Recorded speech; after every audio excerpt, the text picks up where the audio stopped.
Welcome to another episode of the Demi Taste Podcast, where we do a little bit of tasting and a lot of talking. Today, we have as our guest Ryan Negley of Boulder Spirits or Vapor Distillery, and a whole flight of 6 American Single Malt Whiskeys from Boulder Spirits, which I can tell you they're good, and I'm excited to get into them with Ryan's expert commentary. But before we get into that, how's everybody doing this evening? Fantastic. Good. How's the audience? Awesome. Apparently 15 after is the right time to go live because we've already got a bigger audience than usual, which for the first minute. So awesome. Yeah, before we get into the meat of it, I just want to ask you guys what you've been enjoying lately. So Ryan, I see you've got a whiskey in the glass. I'm assuming that's on brand. Yeah, I'm kind of a homer over here, especially during the podcast times. But this is our first release in the Magic Trail series. So you've got the 10 Essentials, which is the second release, but this is the one that launched it. So this is the Trailhead. It was a Canadian exclusive, but peated sherry, just real big stewed cherry, dark tobacco kind of whiskey. Nice. Phil, what are you drinking right now? Well, I've got all of my samples for the night poured, but this week I've been after coming off of my dry period from being sick, I've been drinking Powers Rye and the John's Lane 12-year-old because I didn't finish my notes on those. So Rich will be proud of that, I'm sure. Nice. Get a little homework done there, like that. Mm-hmm. And I saw we have Rich in the chat, which is awesome. Welcome. I see we have Genji, Freedom Malts. Welcome, everyone. Thanks for being here. Anyone else wants a shout out? Just make a comment because otherwise I can't see that you're here. Let's check over on Instagram if we have any comments coming in. Nothing yet. Cool. All right. So as usual, back to basics. I've been enjoying my coffee again. Dry week has a way of kickstarting my love for coffee yet again because I get to refocus on the coolest stuff that I can find, basically. So this actually happens to be a fresh bag of barrel rested coffee, which I haven't done my research on it yet, but I believe it's beer barrel rested and it comes across really chocolatey. So that's really nice. We just did a trade for a local roaster. Just a couple days, actually yesterday, he swung by the distillery with a 5-pound bag of dark roast bean. He's like, "Hey, I noticed you guys have a bunch of IBC totes out there. I'll trade you this bag of beans for one of those." And we said, "Yep." Nice. Like, that's like it was already coffee beans, but okay. So not for resting, but just to trade. You just needed some equipment, yeah. To do a thing, and they're rich in product, right? Small business. Nice. If I recall correctly, you mostly use the full 53-gallon New American Oak barrels. Is that right? Yeah. Nothing on market now is anything smaller than a 53-gallon. We do have some stuff that'll be coming into market in 2 to 3 to 4 years. That's going to be 58-gallon. And some 60-gallon stuff. Just COVID provided all that barrel shenaniganery, and so a lot of the winemakers got into creating some barrels, and we found this one we just really liked the way the oak was presented to us, and it turns out it's a 60-gallon barrel, so we'll check it out. Awesome. So my standard question here at this point is I'm looking for small format American whiskey, especially American single malt barrels that have reached the end of their life and are ready to be traded to a coffee company for barrel resting. They don't want the 53 gallons because they're so large that's a huge batch of coffee. It is. So if you ever found yourself needing to get rid of some like 30-gallon or 15-gallon barrels, you know what you gotta do. You gotta go to the south, right? That's where all them small barrels are. Yep. But I gotta ask everyone, otherwise I wouldn't be doing my homework. Side gig as a barrel broker, not at all. It's not a thing yet. Yeah. It's a headache, trust me. Sounds like it. I think there was one or two brands that were interested in being connected, and then I get completely out of the way, right? So I'm excited. By the time I go to work, if I go to the distillery tomorrow, I believe we'll have filled our next round of finishing casks, and I'm very excited for this round. So this will all end up being 2025 or 2026 whiskey, but some really fun stuff coming down the pipeline. Speaking of barrel. oh, nice. All right, I'm just doing a couple more quick checks, and then we can sort of get into the meat of the interview.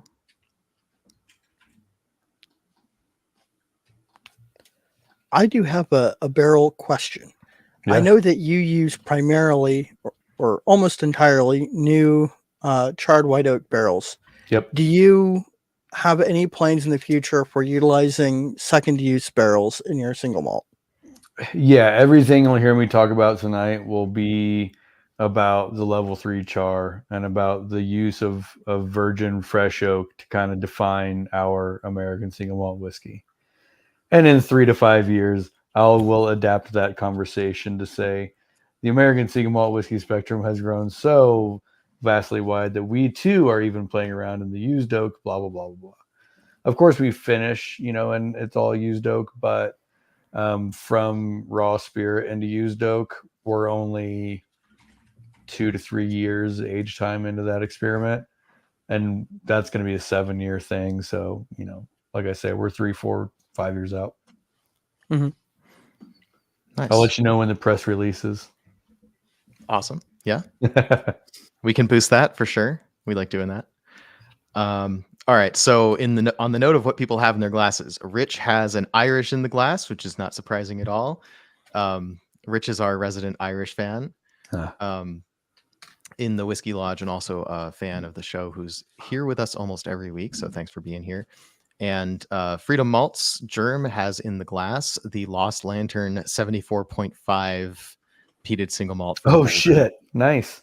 Which is, I missed that one, and I have FOMO real bad. It's all about our climate. We'll talk about it. Yeah. Well, all right. I think we've got the audience sufficiently warmed up. We've got whiskey in the glass. We've got coffee settling in. The dog is fed. Time to sort of get into the interview. Yeah, let's do some percolating. Oh shit. Oh shit is right. This thing is a beast. Says Freedom Malts. Yeah. Well, I'm glad that you've got something to sip along with us on brand. So that's awesome. All right. So once again, welcome to the Demi Taste Podcast, where we do a little bit of tasting and a lot of talking. Usually we talk about whiskey, but the best thing about whiskey are the conversations we get to have. So we get to talking about a little bit of everything. As I said, our special guest today is Ryan Negley of Boulder Spirits, and he has provided us with a set of 6 different Boulder Spirits expressions to explore tonight. And before we get into those, well, I'm going to start with the New American because that just feels like the right place to start. Mm-hmm. But before we get into discussing all of the nuances of these, I'd like to ask Ryan if you could introduce yourself and tell us what you do. Yeah, so Ryan, I joined Vapor Distillery. We'll kind of start with that, how that works. But I joined Vapor Distillery about 5.5 years ago. That's when we were launching the single malt whiskeys. At that time, it was already kind of in the works that with the launch of the single malt would come a bit of a rebrand, update. And so henceforth from Vapor Distillery is born Boulder Spirits. Long form is Boulder Spirits by Vapor Distillery, because Vapor Distillery will go on to make other things and other malt whiskey components. And, there's a whole wholesale market out there. So, but our baby, is Boulder Spirits. I joined the team because I was already talking about American Single Malt. I worked for Deer Hammer Distilling here in Colorado. And then prior to that, I was with Peach Street Distillers. And then I come from the bartending background, cocktails and such. So it was always adjacent in the spirits world, or bartending or the industry, right? For the last 20 odd years. But joined the team for single malt. I got to taste, some real young small barrel, actually, come to think of it, single malt that this distillery was producing. And I tasted the peated malt, actually, and I was like, what the fuck is this? Like, I've never had this flavor before. Just this fresh char on a Scottish malt. So jumped board with Boulder Spirits and got on early with the redesign, so I had some input on all that kind of stuff. And now I've kind of, after all these years, I've become the blender for all of our special releases. So instead of making cocktails all those years ago, I'm just doing it with barrels of whiskey. And then, of course, I am the marketing department. There's only 6 of us in the company. We're tiny. We focus on American Single Malt, so we're one of the small guys just by nature. Yeah, I will say, let me just give some background, I guess, on my tasting history with Boulder Spirits now, since I have had a chance to visit the distillery. Thanks, Ryan, for inviting me down there. That was an awesome trip, by the way. And just, yeah, we'll have to catch up the whole audience on that later on. Yeah. So it was too noisy for us to sit down for an interview, but what we did was kind of sit around and talk about the various spirits that you have. So what I have here is exclusively American Single Malt. But Correct. The first thing that I tasted at the distillery was actually a couple of the different strengths of bourbon. And I'm admittedly not much of a bourbon drinker, but they did strike me as very nice. They ran the range from, what I would typically think of as a bourbon to something a little bit stronger and kind of everything in between. And then I believe the first of your American single malts that I tried was actually the peated as well. And I was like, oh yeah, this is it. And there was some ladies in there doing a bourbon barrel, a Boulder Spirits bourbon barrel pick as well. And I suggested that they try the peated as well. And they were like, what is this? This is a mind-blowing, completely different experience. Right. So once people are able to get a taste on it, it's not anything anybody thinks of when they just grab a bottle and it says peated malt. To the American, that just screams Lafroig or something like that. There's the owner of this company. He is from Scotland, so it was kind of course we were going to have a peated malt whiskey, but his whole take on it was, how are we going to make it American? And it's the aging it in freshly charred oak. Like, nobody had ever put peated malt distillate from this pot still into a freshly charred oak barrel and then this warm climate. So just the advent of fresh oak and earthy smoke, it's I don't know, it changes minds real quick, and the oak speaks way louder than the peat does, for sure. yeah, that's one of those unintuitive things, I think, about putting peated whiskey into a new charred oak barrel. Number 3 char, I believe, Yeah, if I'm not mistaken, which I think personally is a great char level. The alligator char and the number 4 tends to be a little harsh for me. But again, I'm thinking of bourbon when I say things like that. So I think the world of American single malt is wide open in terms of what the best barrel aging is going to be. But one of the things that most excites me about American single malt usually is the fact that any type of barrel is allowed as a primary aging vessel, which is very unusual in American spirits. And that blows the doors way off in terms of possibility. Yeah, absolutely. We're still kind of, I don't want to say stuck, but we adhere to our tenets of our still was designed to make I'm not saying we couldn't distill a little bit differently and run it a little quicker or anything, or run it longer. But the way we have the still design, the way our brew and ferment and everything is set up, is to create a big, rich, fatty whiskey. And that's because it's going into, we already had that by design, a level 3 char barrel. So we're, as much as that world is open, you got to still have a little bit be by design, right? You can't just take Balcone still, put it in Colorado and expect, a similar result, or do that math anywhere across the board. And the same way with aging raw spirit into whether it be virgin char or first fill, any other cask, the climate is going to be the most important ingredient here in the United States. Yeah, that is definitely true, and is one of the reasons that this, even if it's just bourbon, this country is there's so much variation, but especially American single malt. I hesitate often to think of American single malt necessarily as a regional thing. I've played with that a bit in terms of organizing my notes, but so many of these distilleries are so modern within the last few decades. And what that means is that you get to benefit from the cumulative world distilling knowledge. With the access to the internet, you can choose absolutely anything that you want, get any supplies you want, any still from anywhere, any malt from anywhere. There's even options for peat. And so regionality matters for aging. And terroir is a hard thing to nail down because your supplies are coming from so many different places. Right. There's a chemical process to it. Old Robin Robinson, I'll give him some audio SEO, but he coins the term in regards to speaking of that word in whiskey is it's provenance. Can't be terroir. We're putting a chemical reaction on something, Right.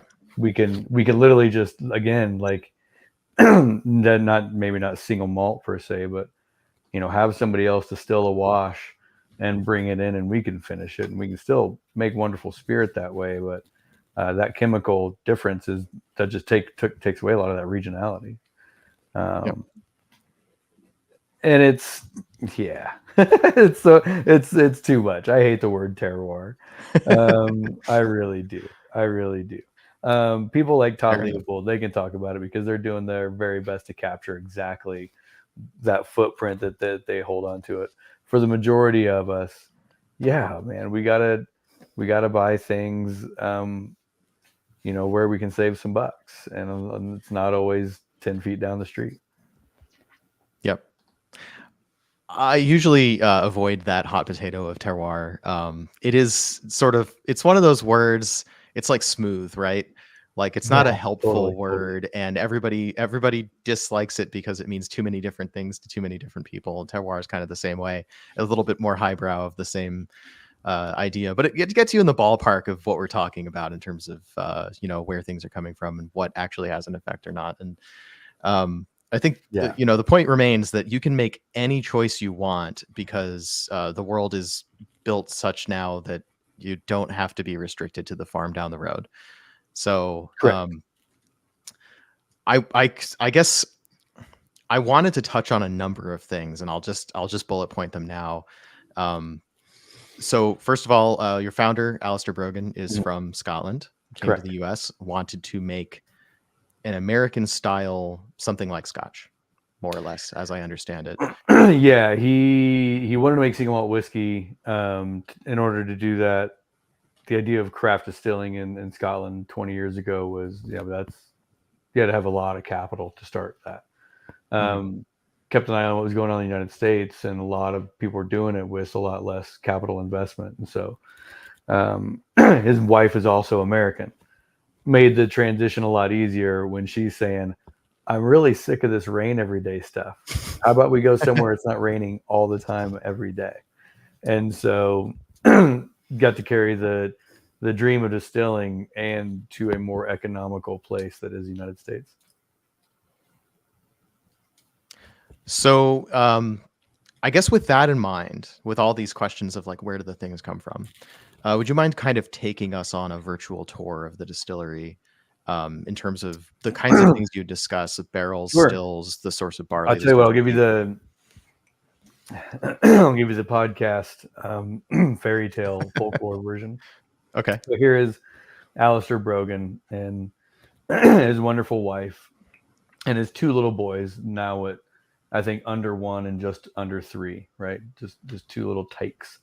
And and he's a tall guy. You know, he's 6'3" or so, and a broad shouldered, and he's got his family in tow, and right behind him is this still manufactured by the famed Forsyth Company at 1,000 gallons big. So the very big for American craft distilling at the time, the smallest still ever produced by the Forsyths at the time. So understand the kind of level that we're kind of playing at. And then over the other shoulder is a tanker, and on that tanker is a shipping container full of grain coming from one of the finest malt houses in all of the UK. And so we say, you know, where Balvenie and Glenfiddich get their malt? Well, we get the malt from the same place, kind of a thing. So the idea was, let's make world-class whiskey at a craft level. Let's go exactly to where the best whiskey makers in the world, the best single malt Scotch producers in the world are getting their everything. And let's find out how to scale it down and bring that to the American craft community. And so in comes Scottish brevity, joined by this beautiful still manufactured for making single malt whiskey. Along with the grain, it was less about not having something local. It was more about a familiarity of flavor and an absolute guarantee of consistency. Like, we knew if we weren't going to get an output of it, that we were doing something wrong, right? Because if Glenfiddich or whatever can put out some X amount of liters per ton, then that's on us to figure out how to do it with the malt, because we got all the same equipment. So that's where the grain element being imported. We tested local grain for years and years and years. And only in the last few years has the local malt, and I'd love to have Freedom Malt to chime in on this, have we seen the consistent volume output. The flavor's always been there. Like, you never argued the flavor, but the yield, that's always what we've been kind of waiting for. And absolutely, craft malt around the country has been producing high, of yield malt to battle the big guys. Okay, so we've got a still from Scotland. We've got malt from Scotland. And malt from Scotland, of course, means it's peat from Scotland, almost certainly, because it's malted and peated over there. Okay. Probably not the price we're paying. Okay. You pay for Scottish peat. Like, there's peat all around that nobody likes to advertise. Scotland has to advertise, that they have their Scottish peat. So I can't guarantee what region of Scotland, even if it is Scottish peat, it might be Norwegian. It could, I don't know. Okay. So I don't want to misportray anything there. One can assume anything they want. Sure. All right. Fair enough. So possibly in the UK, possibly somewhere else in Europe, but it is peat smoked at the malting facility in the UK. Yeah. Okay. Muntins and so it was Muntins back in the day, crisp. No, maybe I've got it backwards. I don't purchase the malt. Crisp back in the day, and then Muntins. Okay. Honestly, I don't know the names of that many malt houses in the UK or Scotland, with the exception of Baird's, which gets a lot of recognition for being peated, like Scottish peated whiskey. And I guess Port Ellen Maltings famously for Islay whiskey. So besides that, I'm sure there are many, just as there are many maltsters in the United States. There's not as many as you'd think. Really? Okay. Scotch industry, they've already, that they're coming out of mass conglomeration, right? Like, they're just seeing the burgeoning of their independency and their small distilleries and their kind of crafthood.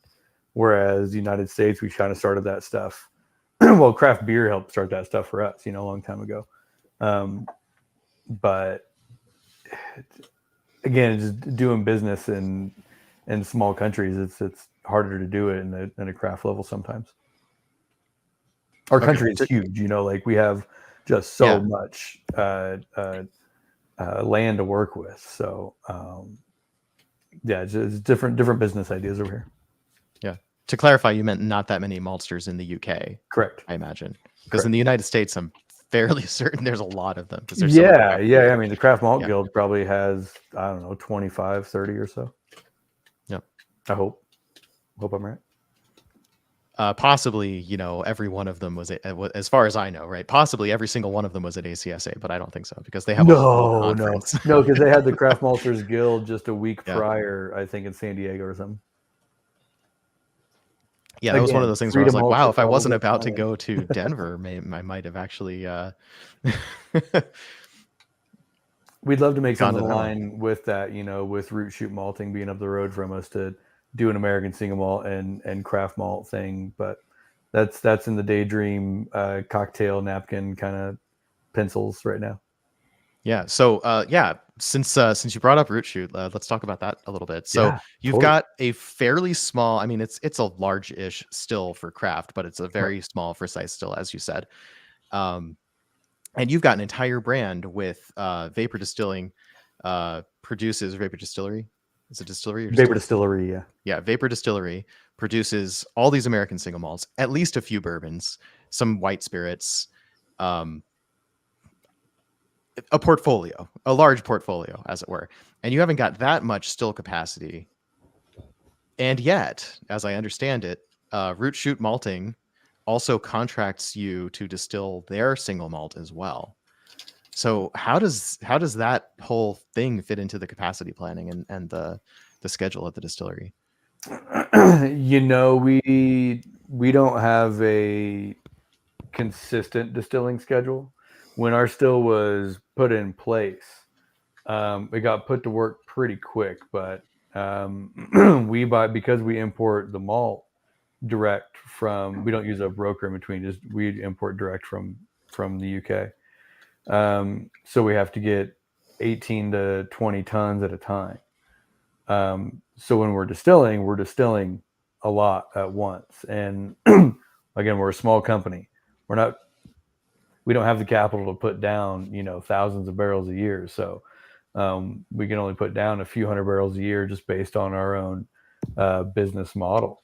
And so that leaves us with about 60% capacity until American Single Malt as a whole continues to grow, you know. And as we grow in distribution, we'll be able to, you know, create tighter windows. But in terms of American Single Malt, yeah, it only sees probably 40, maybe 50% of our total distillation time, you know, throughout the year. The gin part of our portfolio, that's quick. We're not making it from grain. We have a pot still, right? So we're buying an NGS and just doing a one distillation with with our gin ingredients. So that takes care of that pretty. You know, we can take care of a year's supply in a couple of weeks or in a week. And you know, the bourbon fits in the rest of that time period. But it was something with Root Shoot. It was, you know, they're making malt. They're a local malt house, and the deal was they give us the grain and we use the equipment and use our barrels and our storage and just see what happens. And it took a few years for it to perform, you know, at a rate that deemed like it was going to make some quality, you know. I don't want to say it's not quality whiskey prior to this. It made quality whiskey, of course. But it's still a business, and we got to think about, you know, just because it's local, can we get away with charging 3 times as much? And the answer is, you know, clearly not.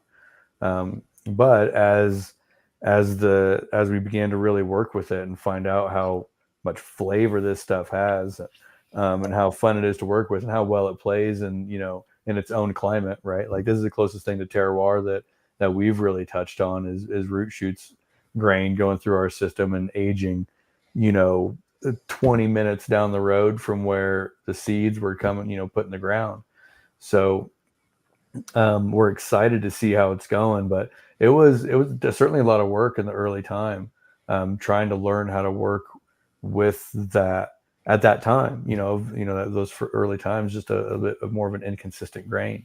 As the years have gone by, dude, it's great shit. Like, we've purchased some, and we've got some of, Boulder Spirits whiskey from root shoot that's in barrel. We'll find out what that tastes like years down the road. But for now, we already know what theirs is tasting like. We actually just did. I hope they're not listening, because on Monday we go through and taste all their barrels. I already went through and tasted a few of them yesterday, and we've got 2 different malt builds to taste through, and it's night and day difference on what these different recipes of roasted malt are doing. I have a few follow-up questions from that. So you're basically getting a preview of what the local malt would look like through your own system.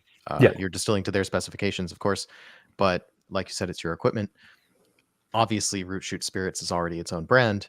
Yeah. But does this illuminate for you the possibility of using local malt at all in a range of your own products? Yeah, totally. Like I said, like we've purchased them for ourselves to use under the Boulder Spirits lineup, and ideally, I'd love to purchase some of their still we consider it their whiskey, even though it's in our warehouse, to use in some future blends. So I love the way it's performing for us as a blending component, but for them as an entire flavor profile. Awesome. Next follow-up is, since you've got multiple different grain bills that are going through your equipment, can you, and I think, well, let me ask, it sounds like you're also aging the Root Shoot Spirits on your own, in your own facility as well. So essentially, all else being equal, except for the source of grain, you have an opportunity perhaps to see a distillery, a sort of a distillery profile or personality from what comes off of your equipment. Do you feel that you've found that? Not yet, because we're still using different yeasts for our 2 products. Okay. And so the grain being such a massive component, and then the yeast, man, that's going to coffee and asking what kind of milk do you want in your latte. Like each one's just going to make it taste so different, no matter what your base bean or grind is. So we could, in theory, yeah, for sure, we could do all kinds of experiments. We haven't. We've got a couple that will kind of like filter out, here over the next couple few years. But yeast is a whole new department that I would love to see us explore some more, because now that we're really excited where this local malt is currently and has been for a few years, we want to see how it plays with different yeasts for distilling.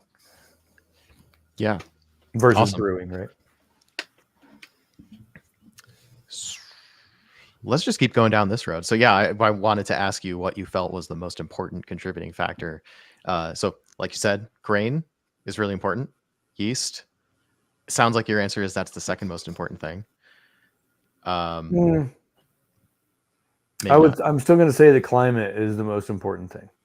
Yeah. Okay. So let's talk about the climate. So Denver and Boulder are over a mile high, or just about a mile high, from sea level, which means that aside from climate concerns, I believe it's drier, but just the atmospheric pressure is different, which means that evaporation is going to behave differently.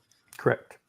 I imagine even distillation could perhaps behave differently, but it still is already under pressure, so maybe not. But does the elevation affect distillation at all? Yeah, but again, by way of barometric pressures and just pressure in general. So yeah, our boil temp is a few degrees different, right? Little things like that, but nothing we're not used to anyways. Just boiling water, is a little bit different than sea level, and it's nary impossible to do, at 10,000 feet kind of a thing. Not impossible, but really hard.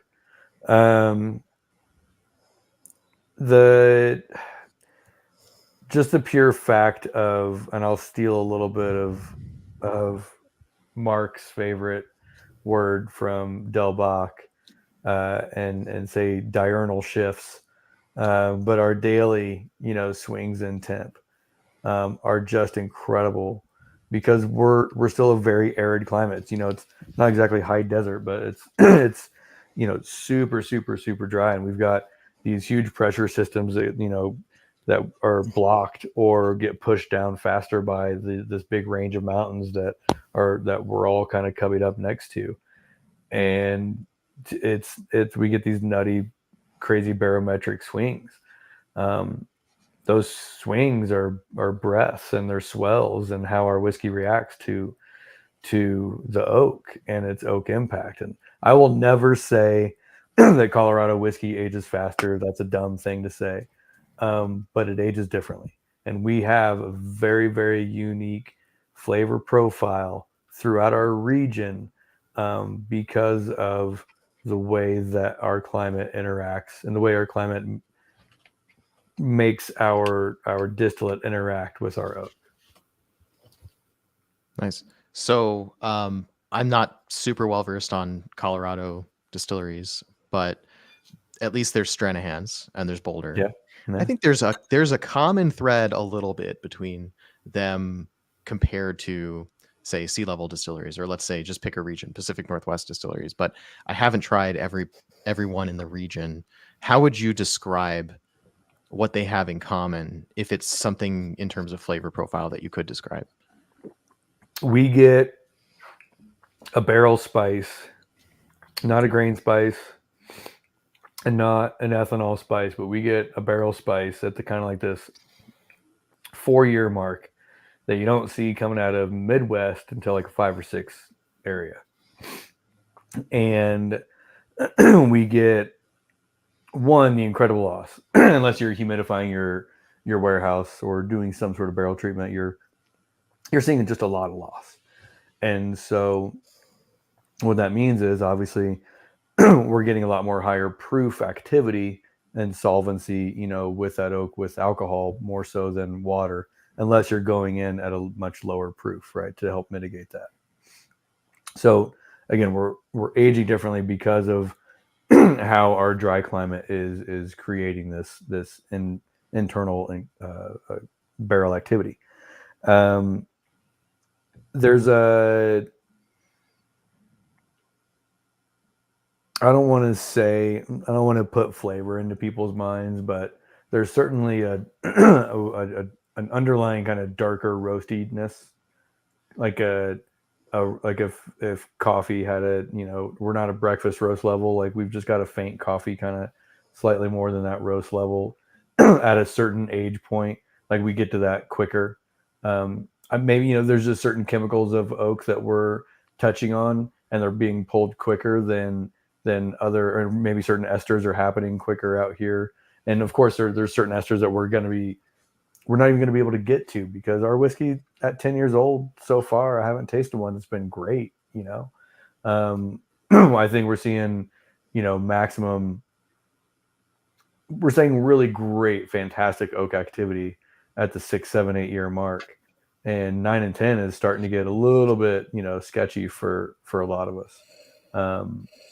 So it's going to be fun to see how all of us collectively, as we approach these double-digit age statements, how we're going to be reacting or not, or if we're going to be, pulling it quicker, toting and doing whatever it is we got to do to not get too much oak.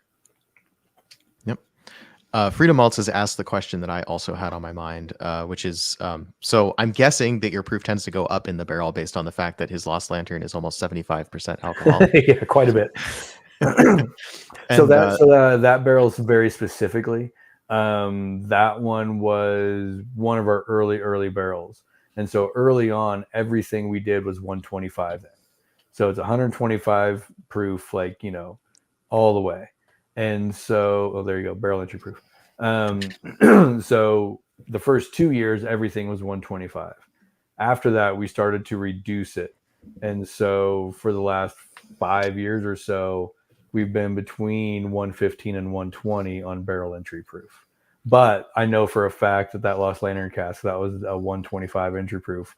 And it was like tucked up in a corner. We don't really think about, like, we're a small warehouse. Like we don't have levels of a warehouse or like a rick house. Like we're just there, the forklift goes in, it goes up too high and it pulls it down. Right. But, a cool concrete floor versus a hot warehouse in the summer that's seeing 110-degree temps, just at 12 or 15 feet. It makes a difference. So they snagged this weird fucking barrel that hit whatever 148 or whatever it was. And taking it back just one step, do you know off the top of your head what your typical distillation proof is?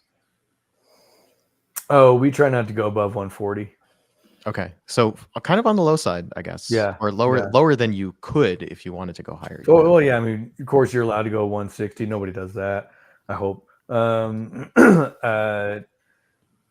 We were earlier on in the 145s, 146, something like that. But I know, actually, the distiller and I were just talking not too long ago that 140 is kind of where he likes to. He's finding the optimum flavor, because we pitch all of our, we have a huge tail, so all that gets pitched and redistilled. So we're just kind of lowing and slowing it kind of idea. Yeah. That's a great follow-up question. So you're starting not at 125 anymore. Have you played with a really low entry proof, like around 100? No. My boss is from Scotland. Barrels cost money, and especially, in the last few years, barrels have cost a lot more money. So that is purely an economical thing. We have a few barrels, like literally like a handful. When I say handful, like 4, 6, 8, something like that, of barrels that we went in at like 105 just a couple years ago. But otherwise, no. 115 is going to be as low as most of our barrels get, but closer to 118, 120. All right, I'm just going to go back through chat real quick and pick up a couple of questions that we skipped over. So roughly, if you can say, how many barrels do you have aging right now?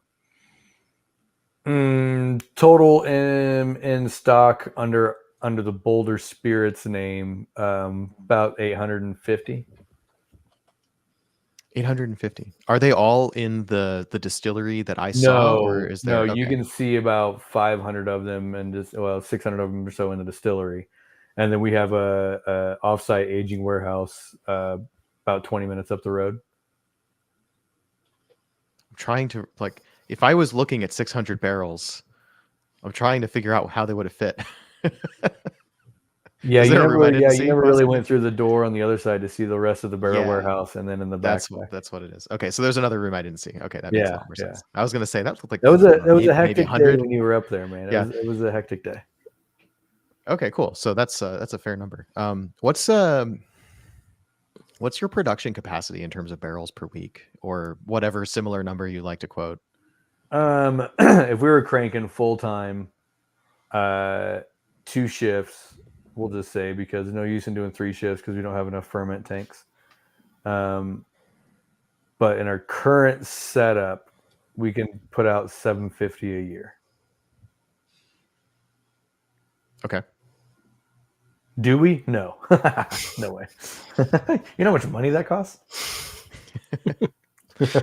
Well, it's only limited by what you can sell, right? Exactly. So again, as we grow, the barrel warehouse gets fuller, and we had to go grab a second one. So I'm sure there'll either be a second larger one or a third one down the road, here in not too distant future. It is really interesting listening to distillers talk about, how their capacity has grown over time. I can't think of his name, and it's killing me, but Mr. Quint was saying, yes, thank you, was talking about how they went from, at one point they had less than 100 barrels in their warehouse to they had to expand their storage a couple times just in the last couple of years. And that was really interesting to hear about how, scaling affects, and how sales affect the way distilleries scale. Yeah, totally. I mean, we're not in it to make, I mean, we joke, that it's like, oh, this is the hobby business, right? Like, well, it's not mine. Like, I'm here to work and make money. So you're absolutely, when you're looking at it at a business plan level, you're not you're always hoping to exceed that capacity, at some point. But when you get started, you make the choice, where do I think I could be and what equipment do I need? And Alistair just kind of went just a little bit bigger than that. So we'd be able to grow into it over time without having to make a major shift up at any point. Like we could, with our current setup, just add a couple more ferment tanks, add a shift, and start putting down some whiskey. But the focus is American Single Malt. We don't have an investment arm. There isn't private equity. Like it's one guy and his few bucks that he's got and 5 other people that he pays full time. Like that's all Boulder Spirits is. It's us just trying to own our little tiny niche land that we live in. If it was in a mega perfect world, we would just buy almost duplicate spirit still that's 2/3 of the size that this one is, and be a brand that's selling 2,000-3,000 barrels a year. But that takes a lot of money. That's not even in the putting whiskey down. That takes a lot of money in sales and marketing investment, and a lot more money than I think people are ever really comfortable addressing. Speaking of stills, do I remember correctly? You have exactly one still, meaning you're using the same still for your stripping run and your spirit run. Is that correct? Correct. So what we do is we go mash, ferment, mash, ferment, and then wash run, and then clean the still, and then spirit run, and then kind of restart it all over. And then if we do double shifts, we go, wash, ferment, one day, and then run and we'll go wash, clean the still, and then spirit tails run. But otherwise, yeah, one still doing it on a 6-day work cycle. Okay, so that briefly sounded to me like are you fermenting in the still? No, right? No. Okay. Sorry. When I say ferment, it just means our ferment tanks, Yeah. Okay. So, create the mash, pump it into the ferment tank, and then,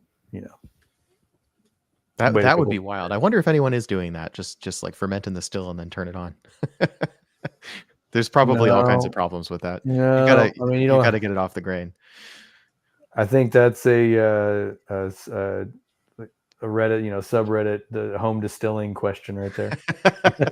Yeah, there's someone doing it, but they're not professionals. Somebody's doing it. Or maybe they're professionals who are just fooling around at home, but not as a professional operation. At least one hopes. So yeah, I guess that immediately raises a question. Do you ferment off grain? I mean, do you distill off grain? Yeah, no, we louder. Yeah. So yeah, we are running pretty traditional in that sense for sure. So ferment off grain, of course. Well, our still is internal steam coil, so we couldn't have grain in there anyways. It'd get all stuck to that. So yep. Yeah. Ferment off grain. Yeah. Reed has popped in and said hello. So he said, yes, people do, but not many professionals, which implies that there may be some professionals that do it. I mean, I could imagine. I mean, I had to run through the schematics. I was like, yeah, you could do it. It just takes a long ass time to do the entire process in one vessel. But yeah, you would sure. In order for it to make sense, you'd have to be extremely limited on space and not limited on time. Right. Exactly. Yeah. Okay. So speaking of time, what's your fermentation time like? Minimum is essentially what, 52 to 58, something like that. Maybe it's 56. 2.5 days. When we're having fun with it, we'll go on the additional 24 hours. But again, because we're using a high temp yeast, this stuff is absolutely for performance and for performing at when I mean a high temp, it means a high fermentation temp. Some, yeast that will ferment longer will ferment typically at lower temperatures. And so our yeast is built for this high temp. It's pretty, of the experiments we've done into the 80 hours range, 80 and even in the 90s, we're not seeing any major flavor difference happening. If we wanted to go with a more lower temp yeast that we wanted to focus on these 90 to 100 hour ferment times, then we would, but that wasn't part of the design to begin with. Everything about this company was absolutely and is still very much follows the intentional design that it was kind of built around. So while American Single Malt has a completely wide blank canvas for experimentation and for every nook and cranny to be explored to find all these cool flavors that we're the ones that are kind of starting with the traditional route and utilizing our climate to really dictate some strong flavors out of what we're doing. And of course, having fun on the blending side with our finishing barrels. Yeah. Okay, I want to get into finishing barrels, but before we go, I had a couple of good questions came up. Reed wanted to follow up. I believe this question was for you. Do they do bourbon off grain as well? Yeah, it's the bourbon's tricky, man. We tried every which way but loose to make it work for us with raw grain, but we actually use a flaked corn on the bourbon. That's the only way we can get a bed to not jam up on, because our malt we use so much malt in our bourbon. It's 44% malt. We actually create a bed of malt first, put flaked corn on top, and stir as slow as we possibly can.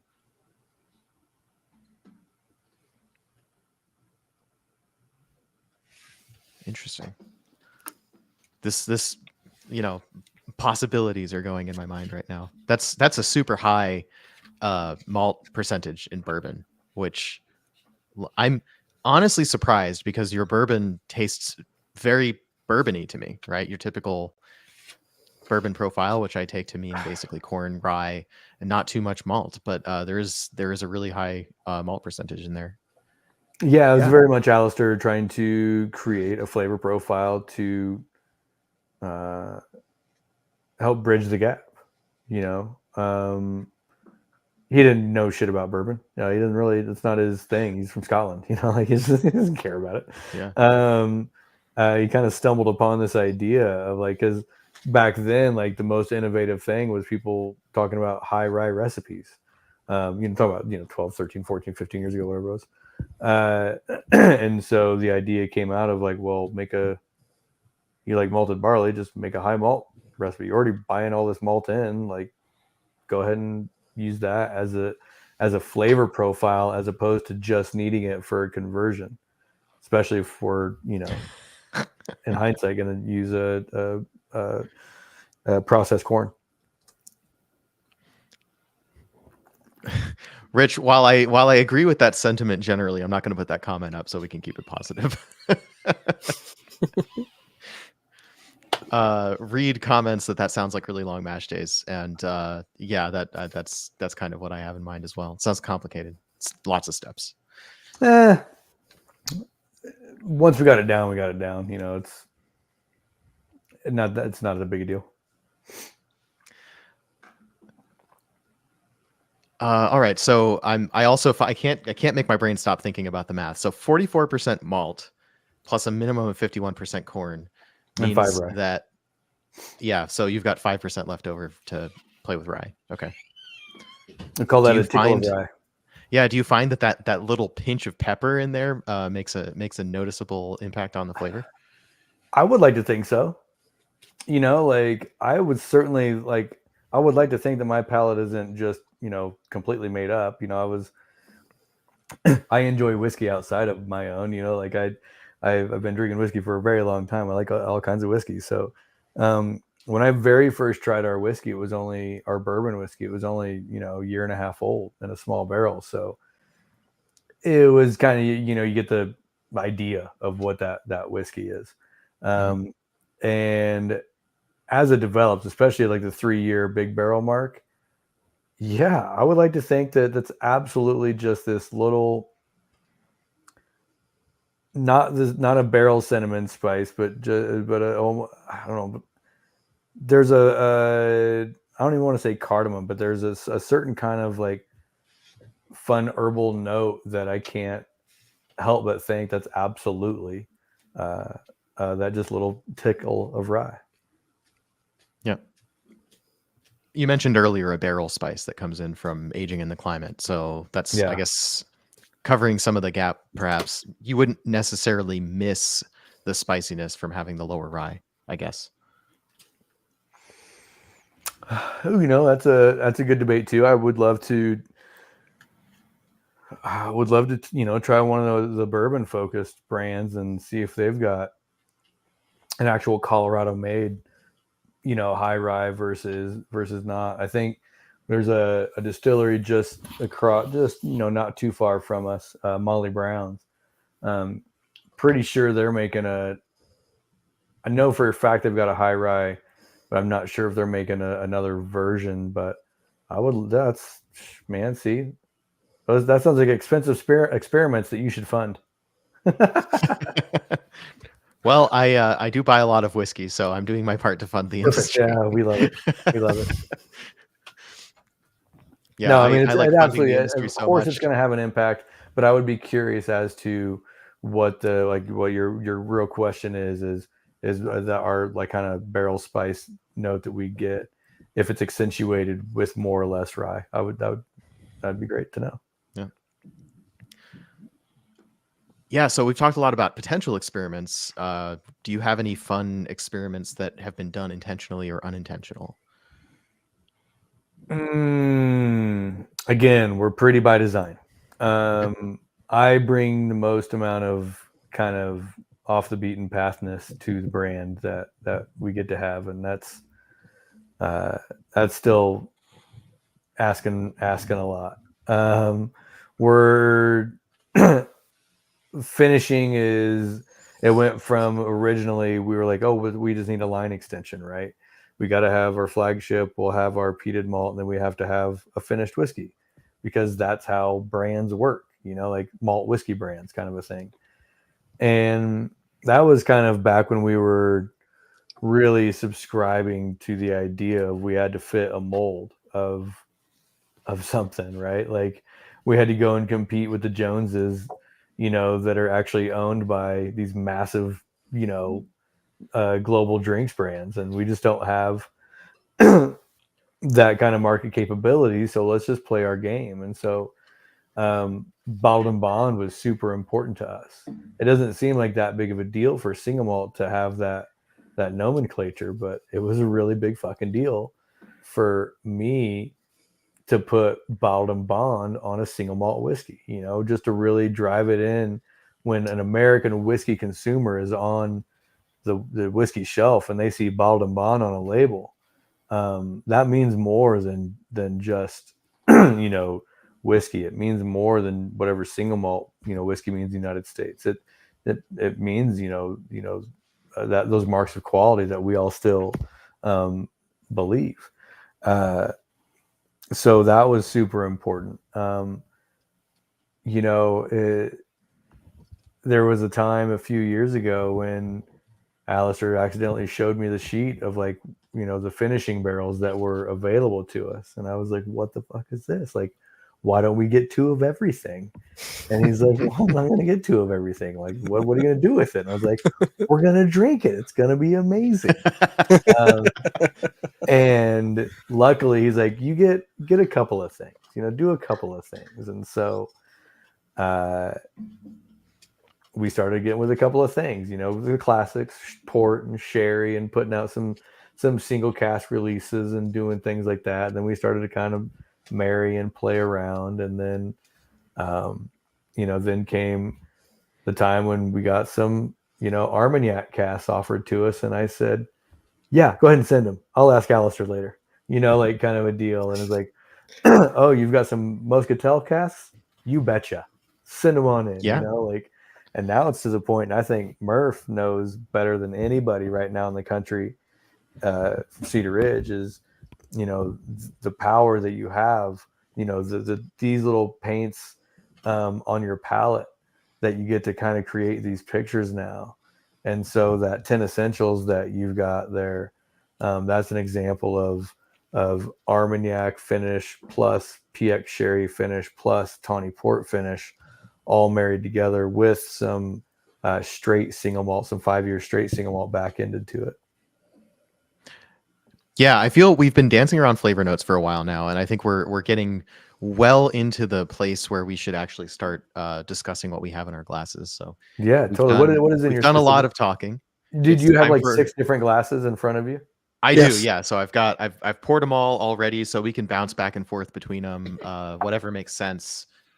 So I guess to recap, and for the audience and for anybody who's listening and not watching, what we have available to us, I guess for people watching, I'll hold them up also. So what we have available to us is the Boulder Spirits New American 46%. So that's our baby. That's a flagship. That is the actual backbone of the entire company. We call that the handshake to the company. That defines everything else in our whiskey portfolio. Yeah, and it's great to have that as a jumping off point as well. Next up, at least I put it next in the lineup, we have the 46% port cask finished. Yeah, so that same whiskey at 4 years old was put into that's a tawny port wine, finished for 1 year. And after that, and these are all number 3 char, New American Oak is their primary. They'll start at number 3 char, New American, yeah. Yep. So the third I have up is the Boulder Spirits peated malt at 46%. Right. So what we do with that peated malt is we're buying what's called mid-level peat out of the UK at 35 ppm ish. We distill it again low, and we have very American cut to our peated malt, so we're not going very far into the tails. We actually marry that peated malt distillate with unpeated distillate, and then put that into new oak.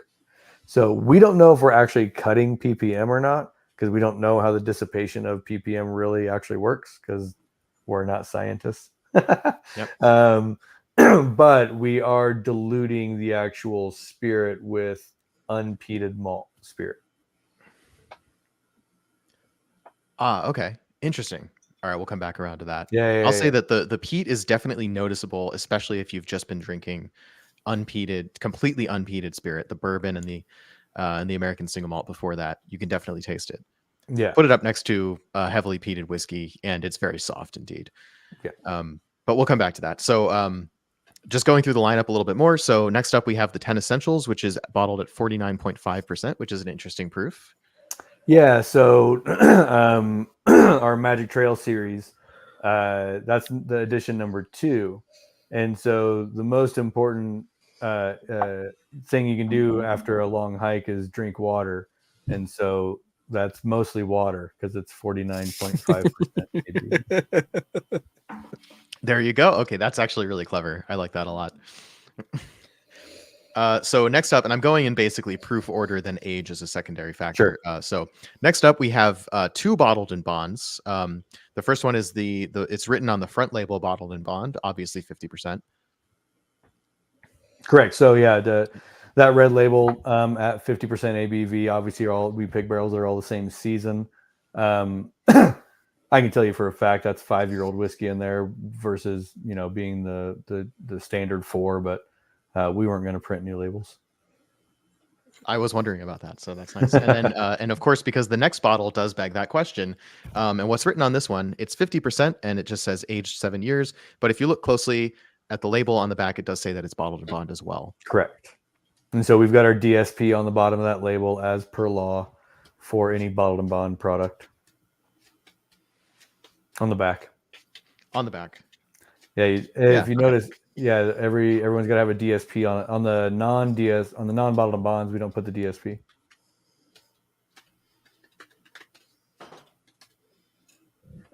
All right, that is a detail I did not notice when I was perusing the labels before. So now I'm burning dead air figuring it out. Thought you were a whiskey nerd. Well, I did read every word on every label enough to know that 3 or Yes. 4 of them are the exact same. I know. Like, again, my boss, he's from Scotland. I love him to death, but I can't wait for our labels to run out so I can rewrite all the copy and update all of the actual labels to represent something from the last 4 years. Yeah, I won't read all of the copy. I've been No, tempted to do please so don't. in the past, but in the interest of time, you can read the 10 essentials. I wrote that. I'll read the 10 essentials when we come around to tasting it. I've taken a sip of a couple of these. I think Phil's done the same. So let's just talk about flavor profile, starting Sure. with the flagship. So just as Boulder Spirits, New American 46%. So what we're trying to do is portray the encyclopedic kind of definition, right? The picture in the encyclopedia next to American Single Malt. We want this to be that taste. We want this to just be the 4 ingredients of the malt, the yeast, the oak, and in our case, the environment, right? And really just let that, and of course water, but we'll throw that in the environment bit. And just be as straightforward as possible. There's no roasted malts in it. We're not manipulating, the flavors that way. It is a freshly charred barrel only, so we're trying to be as American forward as possible. No finishing cast, no secondary aging on this. It is just a straight American single malt whiskey, forthright, but it's fucking good, man. It is now a marriage of 4, 5, and 6-year-old whiskeys. The one I sent you, I think, is probably just the end of our just straight 5-year stuff. But we're starting to pull some older stock into these standard bottlings, which is great, right? But yeah, I mean, it's just when all of us are at the distillery and we've got, 15, 16 whiskeys to choose from, we all drink that one. All right. So as long as we're tasting stuff, Phil, in a second, I'm going to ask you to give me some tasting notes. And since I'm going to put you on the spot, I'm going to give you a second to think about it. I've been thinking about it. All right, great. Cheers. So I wanted to touch on just a couple of, this was too good not to mention. I know it's completely off topic, but Rich is drinking a Gariana and Japanese cedarwood. Is cedarwood the brand? I believe that's a Japanese whiskey. And Phil mentioned that an Irish and Gariana, and I was like, oh, wow. Yeah, that's a really good point. That's so unusual. How did they pull that off? Feel free to add to the comments. I'm curious, or we can talk about it later in the Whiskey Lodge. Link in the description. It's a great place to hang out. And that goes to your conversation note about, whiskey being a global trade now, right? Like, we're not susceptible to just whatever our traditional areas flavors are supposed to be. Ireland doing all kinds of crazy fun stuff, and of course Japan. I'm really excited to see the regulations go into place on the the marketing and labeling side of things for them. And yeah, man, whiskey is absolutely global. I can't wait to get a hold of some cool weird oak from South Africa or something. Nice. Yeah. Let's see. Weird oak or not oak. Amberana. Yeah, right. Pass on the Amberana. Yeah, as long as everybody's sharing what they're drinking, Freedom Malts managed to find some bottled and bond bourbon and bottled and bond ASM, which I assume these are Cool. Boulder samples, which is awesome. I know that there's a bottled and bond bourbon. I tried it at the distillery. I thought that was quite good. I think that was my favorite of the bourbons, actually. So there was a lower strength and a bottled and bond and a cask strength, and I think bottled and bond was just the right amount of spicy for me. We'll get back to bottled and bond, of course. So Phil, give me your tasting notes. I've had a long time to think about this, so I'm overthinking. So I get a lot of the cinnamon and vanilla that you get on a lot of bourbons with that like bready malt base that makes me think of French toast, which may just be because I always have food on the mind. But it does, and it's one of those notes where it's like it occurred to me, and then I couldn't taste anything but. That's kind of like whiskey with like a French toast sort of flavor in it, and now I can't sort of like separate it out. Yeah, I completely agree with that. It's for me, it's almost maple syrup. I mean, the cinnamon is there for sure. There's a softness that's almost like toasted almonds, maybe, Yeah. but not quite marzipan. And it's somewhere between a really light maple syrup and like the sticky top part of a muffin, like a breakfast muffin. Enjoy that image. No, but spot on was like a almond flour. Very kind of almond cookie kind of texture, even sometimes, especially with our younger stuff. But as it's getting older, a little more just like you said, almond, almost like almond oil kind of a note. And there's always just a bit of like an orange essence, like an orange flower water, or like some sort of like like a citrus, spritz kind of. Yeah, something almost marmalade-y. There you go. Yeah. Like, yeah, there you go. Totally.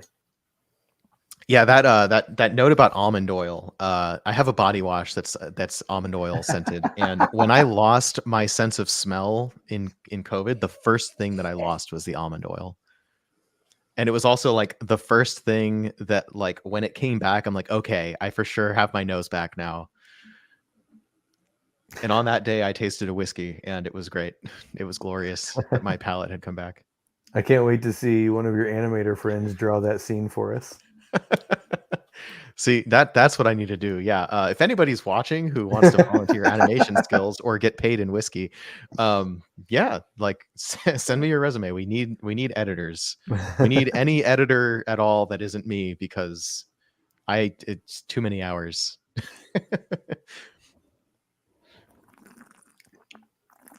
Yeah. So just in broad strokes, I'll drink at the same time. Yeah. That's a good clip. So in broad strokes, in the broad realm of whiskey, I think that the Boulder ASM is fairly close to a bourbon. It's going to be really familiar. I don't mean this in a bad way at all, so don't take that way. This is one of those things I've talked about. There's you can get as far away from bourbon as you possibly can with American Single Malt, because it's so wide open as a category. You can age only in refilled casks. You can do peated malt. You can age it in Garyana. Sorry, there was a very excited comment that came in. Whiskey Franco says, "What's up to everybody?" Thanks for joining in, Whiskey Franco. Oh shit! Yeah. What's up, dude? Took me a second to register. Hanging out in Indiana right now. Hell yeah. Sorry, I realized that I haven't been paying attention to Instagram. Just double check that there's. Yeah, Ben Dramp Hunter says, "Howdy and good evening from Alberta, Canada." Yeah, what's up, Ben? One of our OG fans up in Canada. Unbottling with Terry says, "Ryan." What, Terry? Oh, well, I love you, Terry. Dude, speaking of people that you're going to be reading about making waves in whiskey world, Terry's going to be that person. Oh man, she's awesome. I found her by accident because Instagram figured out that I was looking at tattoos and also was a whiskey person, and she had posted like a call for like, show me your cool tattoos. Oh, and that was the first time I'd seen her on Instagram, and then we got to get acquainted a bit at ACSA, which was really cool. She's gonna be awesome. She's based out of Vancouver, Canada, I believe. Yeah. And she's starting up her own independent bottler line, and I can tell you now, it's gonna be awesome. You can just tell the passion and the good sense that she has for good whiskey. Yeah, I don't know when this independent bottlers conference is, but somebody send me the invite. Back on the note of Boulder Spirits. So thanks everyone All for right. saying hi, and I'm glad that everyone's having a good time. So back on the note of Boulder Spirits. So this ASM is really only a step or two away from other American whiskey, particularly bourbon. We've got When we're at the tasting room and we've got a bourbon and a single malt next to each other, we really like try to drill it in that these are the same whiskey. This is the exact same thing. One is just has the corn in it. The other one doesn't. Otherwise, it's the same thing. It's the same yeast. It's the same fermentation equipment, same times. Everything's the same. It's just that recipe that is the denominator. So yeah, we are trying to unapologetically make American whiskey first, and it just so happens to be single malt. When we started this thing, there wasn't American single malt, right? Like there were rumblings, like it was just a thing that was kind of happening. And Alistair thought he was a genius because he was Scottish coming to America and change everyone's minds, right? Like that didn't happen. But what he did is he learned a lot about what the rest of the American single malt whiskey community was up to, and really paid attention that a lot of people were sticking with the beer side of things and using roasted malts and using this and that and sticking with ale yeast and all these kind of things. And we really doubled down on sticking to the game plan and sticking with our malt that was grown for distilling whiskey and malted for whiskey production out of the UK and using our yeast that is designed for making single malt whiskey. So we're absolutely, trying to make sure that is our base flavor, that straightforward big oak, clean, but with lots of pretty notes, to be found. Yep. American whiskey is defined by the barrel, Right. Absolutely. Yeah. That's the majority of styles completely depend on that as a matter of definition. Right. And a lot of American single malts have opted into doing the same thing. When I asked Alistair about it, he basically said that was one of the ways that we could make this American single malt an American whiskey. Yeah. It has a nice side effect. He's self-conscious about it, right? Like he's coming in with the Scottish accent and talking about single malt and trying to say, no, it's not Scotch. Like, no, stop saying that. Like, stop saying Scotch. Well, it really works. And just to sort of drill home that point, if Skip is listening, so we have a friend Skip in the Whiskey Lodge. He's one of the moderators. He's a big bourbon fan, and he wants to try American single malt, but he's really only interested in the ones that tickle that bourbon itch for him. So for him and people like him, since my very first taste of Boulder Spirits, Boulder has been my go-to recommendation for people who want a American single malt that is just a step away from bourbon. It's going to feel familiar and new at the same time. And this is a great gateway into American single malt whiskey. Yeah, I mean, honestly, if we ever wanted to rebrand that, we've actually tossed that around before as the gateway to rebrand our flagship, that whiskey. Absolutely that's what it is. Because we're trying to do that, We're trying to both steal from both bourbon as well as Scotch, Irish, Japanese, etc. single malt, global single malt. We want to be a part of the global single malt conversation, but yeah, we need to steal some bourbon palate too. Yep. For anybody out there that ends up listening to this, bourbon's only really popular in the United States. We're like one big Texas where we just really fucking like ourselves a lot. And outside of the US, people don't give a shit about bourbon. Like when I travel around the world, like few people are a little bit excited about it, but it's like, oh, well, but it's not single malt. Single malt is the global standard for high-end whiskey. And so when we go and travel, people are fascinated by the bourbon, but they're incredibly impressed by the single malt. Thank you, Rich. Yep, he's back again. Look, it's not a hot take in this room.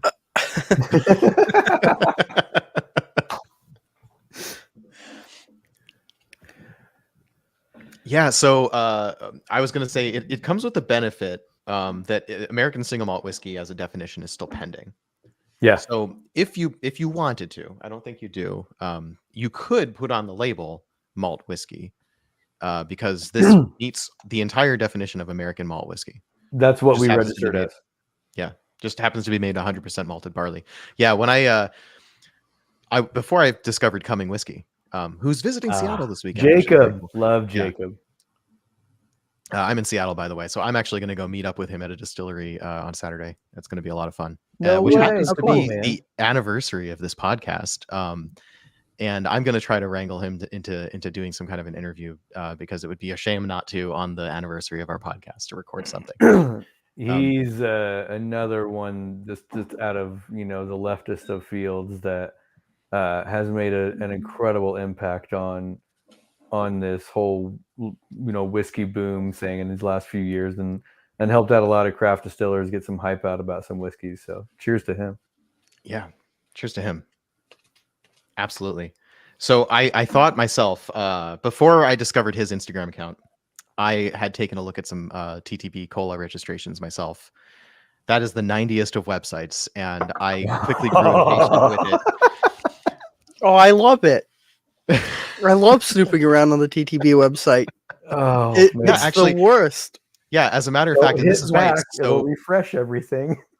this is why it's so perfect that I'll be able to sit down with him on the anniversary of this show, because our YouTube channel started with our very first episode was looking at really cool recent label registrations across all categories. And actually, we made a promise to ourselves then. There was a label in there that we really wanted to reach out to the producer and get them on when that bottle came out, and I think we didn't follow up on that, but we should. Even if it's quite late now, we should, because that's so much fun. It's essentially a D&D themed label. Which one of our favorite questions to ask right now is, "Hey Ryan, do you play D&D?" No. Would you like Eat it, nerds. No, I remember I have older brothers. They were born in like 71 and 72. So they used to play it just because like they heard it was like the coolest thing that parents hated, like that their kids were playing it back in the 80s, Satan's fucking coming to get you with these, games. And so I learned a little bit about it like when I was like 7 or 8 years old in the 80s. Otherwise, no, I'm outside doing stuff. Fair enough. All right, let's move on to the next whiskey, and then I'll ask you about some of your hobbies. So actually, I get antsy. I can't sit around for too long. I get too antsy. Yeah, we'll get to hiking when we get to the 10 essentials. That's a perfect thing to do there. You are right at the foothills. So this, because there's no whiskey on the table. Actually, first of all, let's talk about the port barrel finished. So that's next up. I'm sorry. I should talk about that. Yes. Yeah. Well, I mean, we're sticking our noses in it. So it is, our standard American single malt whiskey. At the 4-year mark, we decide, is it ready for bottling, ready to go into finishing barrel, or going to keep aging? And so this obviously whiskey found its way into a port barrel. This is tawny. We started with ruby port. We found that it was just a bit too, I don't want to say fruit punch, but it was just a way too bright of our whiskey was already young, and a lot of this fresh oak. So we needed not more of that freshness. We needed to kind of tone it down a little, darken it up. So we went with the tawny, and this sees that full year of finish time. I think even this, what's in your glass, may have a bit more, maybe like a year and a third of overall finish time in secondary oak. But it is all of our whiskeys have a time of day, or they have the feeling of a time or day. And this is our evening whiskey.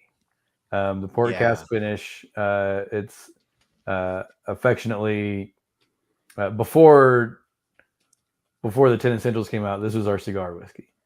It's our little black dress of whiskeys. It's the sexy one. Yeah, I port finished. I always look at a little bit cautiously when it comes to malt whiskey, right? Every time there have been very few port finished scotches that I felt were really good. Like, they're good, but not like really hitting it. Yeah. Port finishes work really well with new oak, work really well with bourbon. I think I've had a couple of port finished American single malts that I didn't totally love. And I think Ruby Port was the reason. I think there's something about a tawny port that really plays nicely with the new oak and the malt. You know, I'm just going to say that you're 100% correct, and nobody's ever said that better in the history of talking about whiskey. But I would imagine it's certainly got to do with a little bit of the more that the fruit leathery kind of quality, right?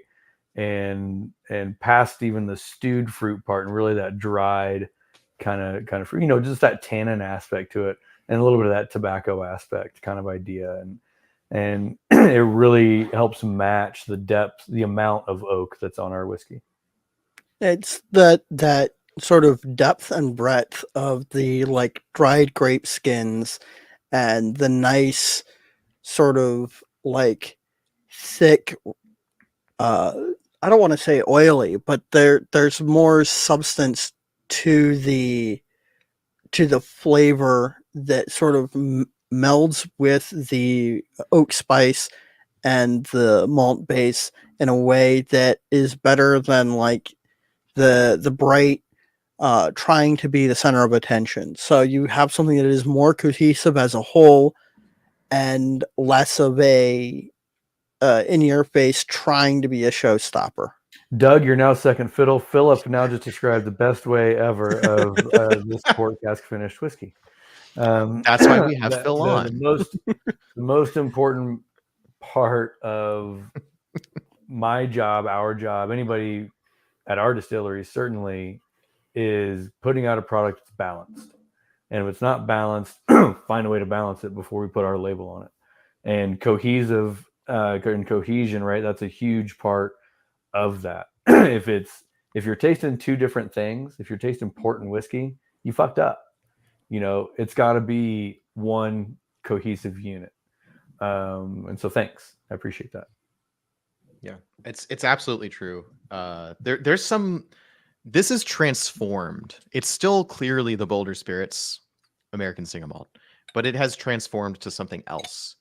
It's funky in a different way from the peated one, which is the one that I tried before this one. Actually, it was the first bottle that I opened when I got the box because I love peat. But I tried the peated at the distillery. I didn't try this one. This was new. This was it is transformed. It's something different. And by the way, that tasting note, fruit leather that you said, is one of my favorite tasting notes. And I think what you've done now, even though you've had the peated prior to this, is that you've just gone American oak, American oak, American oak, and now you're understanding American oak plus European oak. And with the addition of European oak, it's not just flavor, it's texture. And it's a whole new texture that gets to join the palate, let alone the fruit notes that come along with the grape. Remember, European, American oak tight like this, European oak looser grain. So our spirit will literally percolate a little differently. Yeah, I brought this bottle in particular, the port. Since I'm talking about the bottle, I mean, not that it really matters, but here's the bottle again. I brought this bottle to a hangout with my friends. I usually bring them whatever I'm drinking. They're kind of sick of it. That's fine. I specifically brought this bottle because I felt that this was a really good match for the palate of people who like things with a little bit more sweetness that aren't totally cloying. My friends really like sweet dark beers like stouts. Oh, sure. Yeah. that sort of thing, and sort of like sweeter spirits, liqueurs, cocktails, that sort of thing. This scratches all of their itches without being such a high proof that it just blows their heads off. Right. This is a perfect thing to bring to a casual hangout. I An love evening whiskey, like you said. that. It is. Anyway. It's very, very evening. Time for another question about what you like to do. So we'll get to hiking. You are in the foothills of that mountain range. I'm sorry. What mountain The range? Rocky is it? Mountains. The Rocky Mountains. Yeah. Duh. So yeah, you're in the foothills of the Rockies, and there's no part of your branding that seems to be skiing related, even though out in Denver, you've got Stranahan's where their whole brand is at least subtly ski themed. You're closer to the mountains. Why no ski branding? I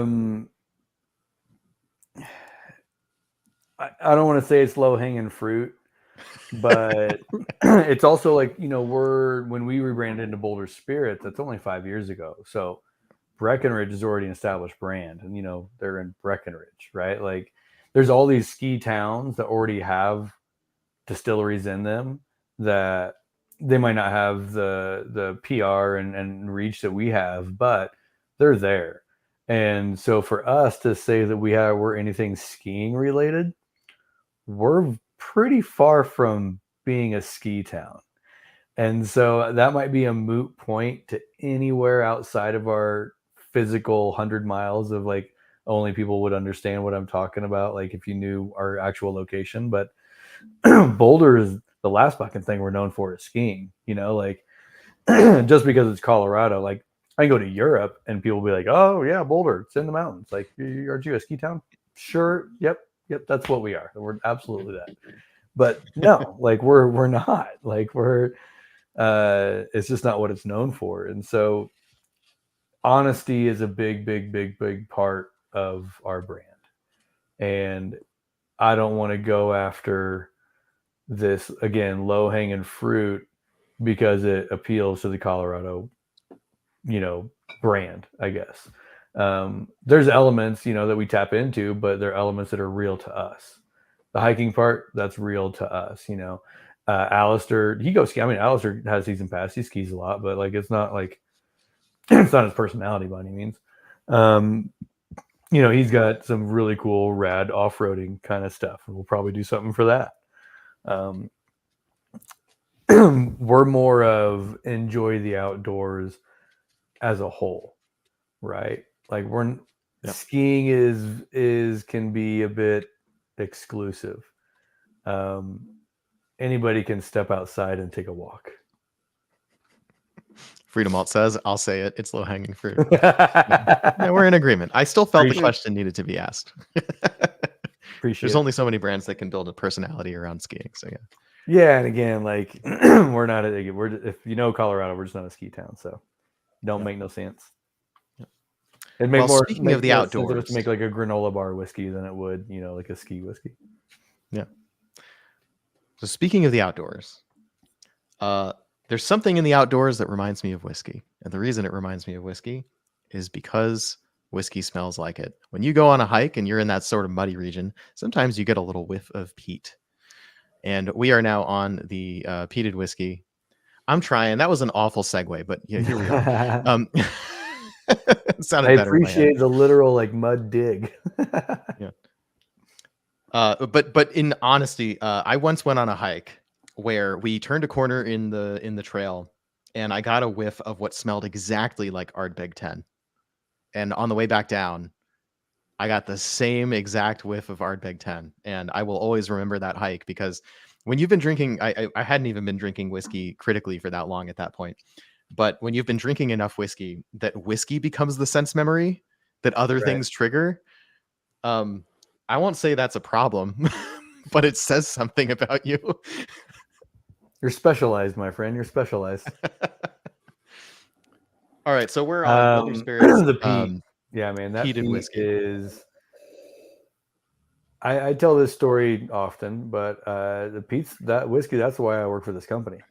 I've tasted a lot of whiskeys in my life. I'd never tasted anything like that. and it was something that intrigued me enough that I was like, yeah, I will enjoy jumping onto this ship and seeing where it goes. But this incredibly clean distillate put into new oak, right? Like, it doesn't seem that oddball of an idea, but seems like something maybe the Balvenie would have done years ago, Talisker or something like that, right? But it wasn't. It was something that it took some weird little craft distillery in Colorado to do, and it worked. And it worked beyond a level of what you have to think about. Like, never mind the word peat. It's a quality distillate put into an expertly, coopered barrel and aged in a radical climate that we have. No matter what, so long as you don't fuck up the fermentation and distillation, like, you're going to make a pretty good spirit. It just so happens that the fact that it's peated and then the fact that it's going into a fresh char, it's just these two ingredients that haven't been used together, and I fucking love it. I really do. And it makes now, after all these years, an amazing base ingredient to be something else and to be finished. Dude, these Muscatel barrels, dude, I ain't putting unpeated malt in that. I'm putting peated malt in that stuff, Yeah. One of my absolute, if you want to win me over, bring me a bottle of whiskey that's peated whiskey finished in a sweet wine cask. That is my favorite thing. Exactly. So I have the weirdest note from both the nose and the palate. Shoot. Really old mic cables that have been coiled up and thrown in a box. Okay. I know what you mean. That's a theater kid tasting note right there. I grew up in a family of musicians. I was a bar manager, but it was a venue bar, so we had bands. Like, I know opening cases, and yeah, okay, because it's not the Band-Aid kind of rubber, right? Oh, it's more of a fresh rubber, kind of a not fresh, but like a non-medicinal rubber, right? That's a huge part of our peat. It's a non-medicinal peat. There isn't any of that kind of that quality. It's way more of the earthy, mushroomy kind of what I call the topsoil, the peat moss peat. Yep. And then candied, right? It's got fucking molasses to it. Right. Like, what? Yeah. So what I'm getting is unintuitively. So first of all, it's a little musty. It's definitely mushrooms. Yeah. There's that. So I affectionately call this my mushroom hunting whiskey. It's not truffles though. It's like brown. It's like the porcinis. Yes, that kind of thing. Oysters, it's not a funky mushroom. It's not like king mushrooms either. It's like a nice, clean, funky, slightly earthy mushroom. On top of that, I get clay, and maybe it's a specific kind of clay. I grew up in Texas. So like there's just clay everywhere. Like the ground is basically like 3 inches of topsoil. They put grass on. It's sod, really sod on top of clay. Like, yeah, I think there's some of that same flavor that some people are afraid to say out loud when it's like the pencil eraser or like the concrete floor kind of idea, But that really is just a phenol that's captured that floats around, Yeah, slightly sulfury match heads kind of, but it's not that. It's not campfire or smoke or not like that. It's more of it's almost a hardwood smoke, right? You have to almost think barbecue, kind of like bacony, kind of a note before you think of any Scotch style of peat smoke. Yeah.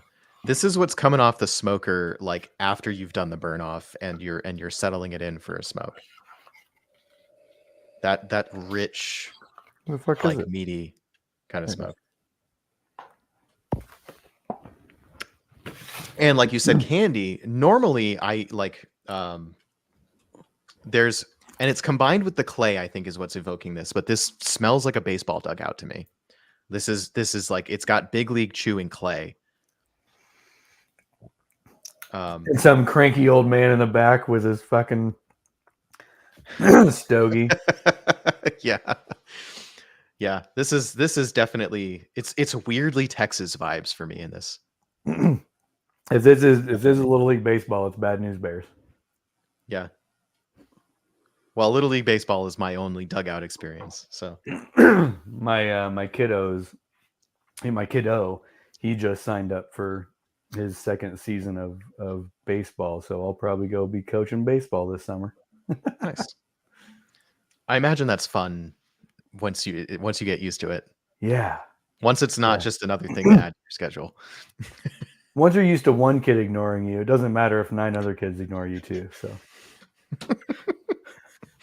yeah, my wife is a teacher, so I can relate to that by proxy.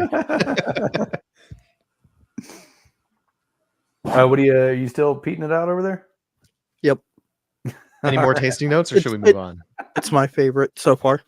Yeah, definitely. I go back and forth honestly between the port cask, the peated, and the 10 essentials, which we have coming up next. So before we get into that, Ryan, your hat goes hiking. So I take it that you are an avid hiker. Care to tell us any interesting stories from hiking or yeah, I mean, I love like that? It would be a shame to live in this beautiful place that is Colorado and not go experience, some of what it has to offer. My wife, she grew up in the mountains. I grew up in Indiana, but I was still in high school when I moved out here. My family moved out here. So I finished growing up, up in the mountains, and it's, it's as corny as it is, it's a shitload of open, wonderful majesty up there, and it's a place to go clear mind or go just be in nature or just, kind of push yourself a little bit, like being at 13,000 feet, it's crazy, it's weird. So it's one of these things that I do it because I'm lazy and I don't like doing other things that require daily exercise. And I'll take the things that it takes me a couple days to do it, and I got to bring a tent and all that kind of stuff and like go backpacking, like I would rather be doing the thing than watching the screen and doing the thing. Like, oh, pretend you're running up a mountain, right? Like, no, I'll just go up the mountain. Colorado is special in that regard, and you guys know, like, Pacific Northwest is very, very special in that regard. And I grew up in Indiana; it's less special in that regard. So, I'm not saying that growing up around cornfields and all that stuff isn't fun, but man, as someone that now lives in Colorado, man, it's incredible the kind of nature that we just get to go experience on a daily basis. We, during ACSA, I was, toting some people around and playing host, and Marty from Glencairn Glass, he's in the car and he just kind of, you get this every day, and just gestures wildly towards the west. And I'm like, all I see is a highway in front of me. Like, what the fuck are you talking about? Like, the hills with the peaks and the valleys. I'm like, right. Yeah. You're right, man. Yeah. We get that shit every day. Like, yeah. And so Marty's great. he is. And so this whole thing, the mountain bit, like it's a really a part of our personalities.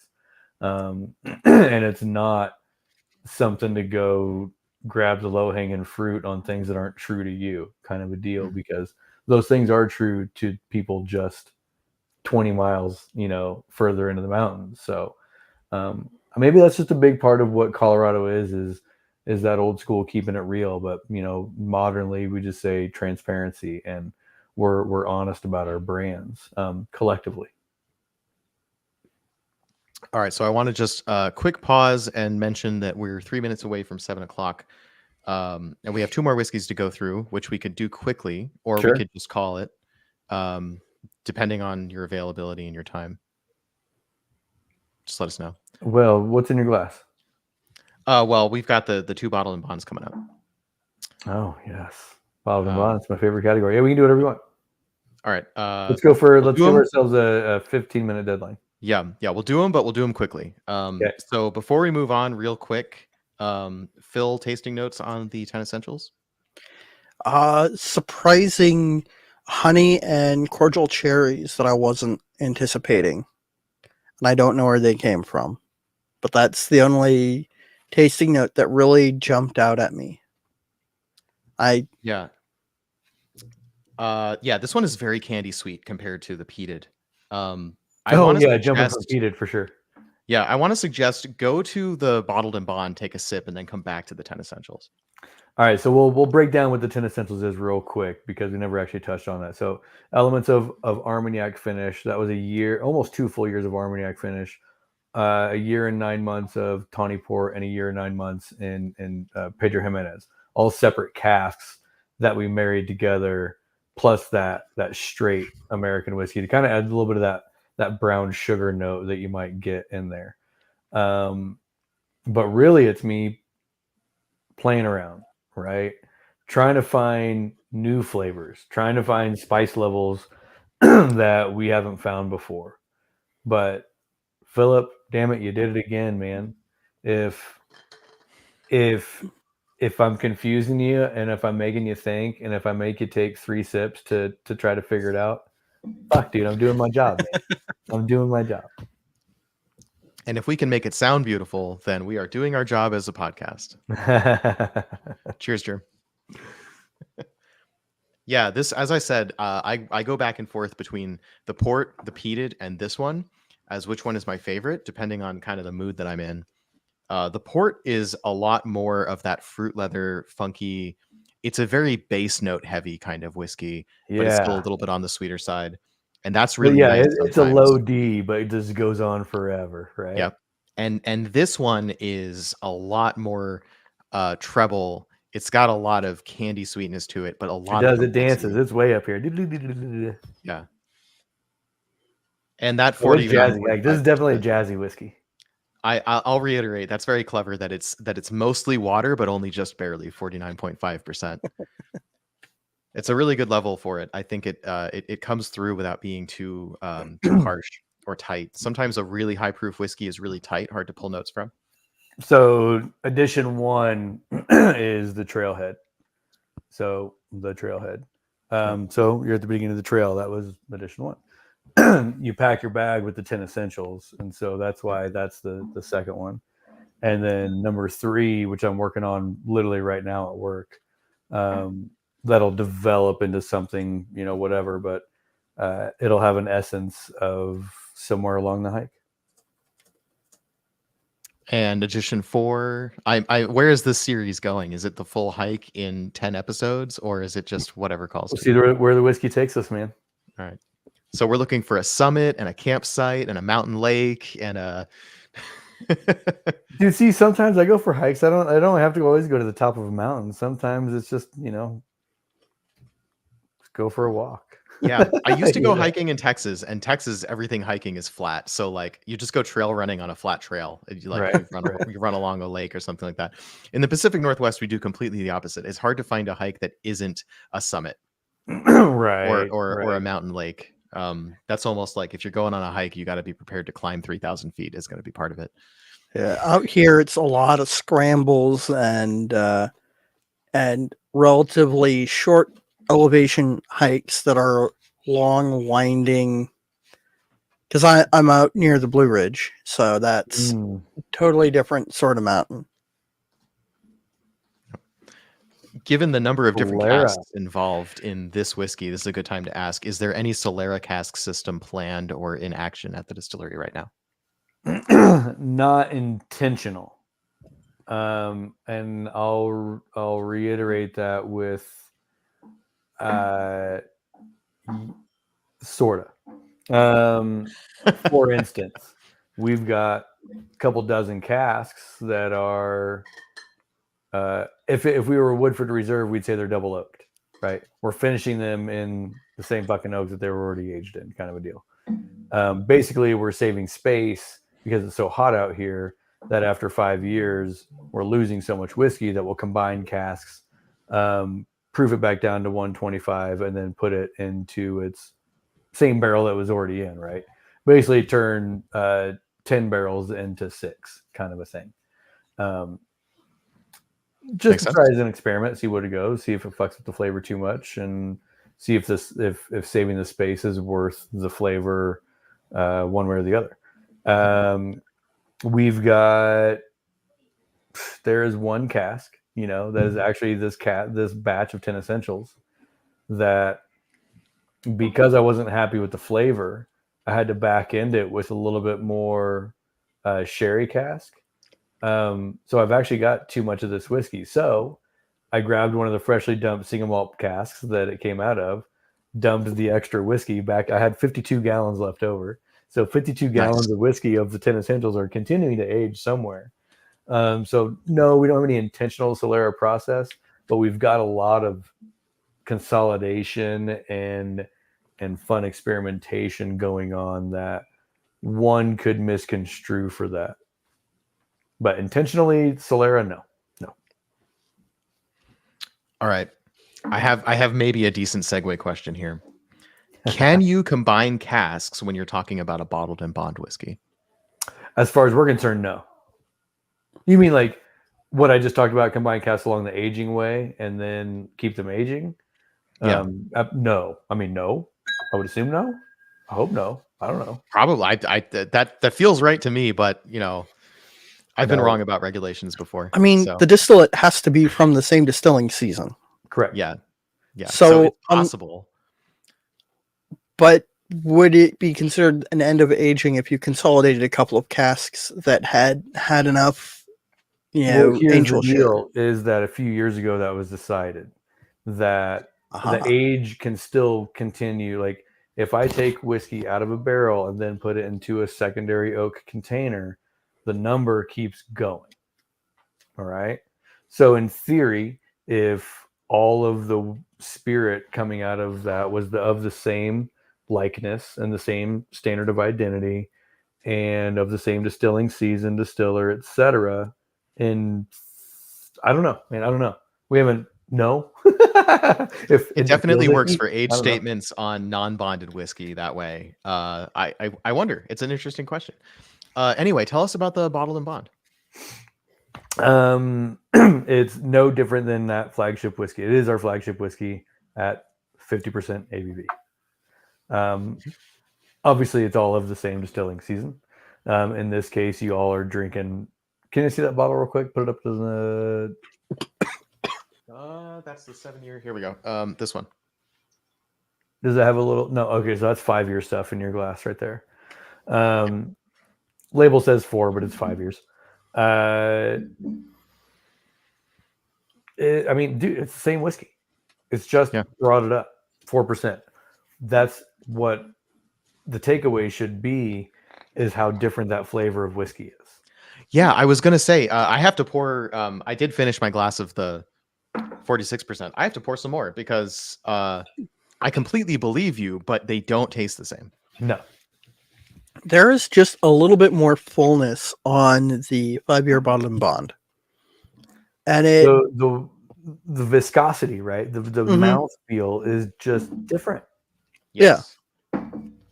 I was gonna And say my favorite thing about this one is the mouthfeel is fantastic. It's the best mouthfeel of all of them. I won't disagree, man. I think there's just something about our whiskey at 100 proof, especially when we let it have a lot of time to come together at that 100 proof, as opposed to like crash proofing it or only giving it like, a few weeks to proof. If we let it proof for a very long time, man, just they have the lovely creme, that butteriness that happens. Oh, look at that. Your pinky went up. That's how much you like it. Yeah, that's fancy.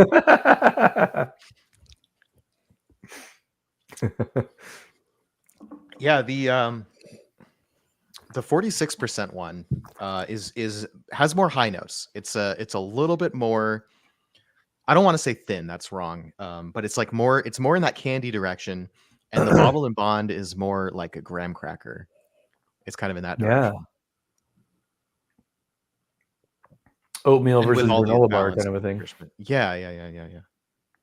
No, it's more importantly though, like that's a beautiful side note that it has that much flavor difference.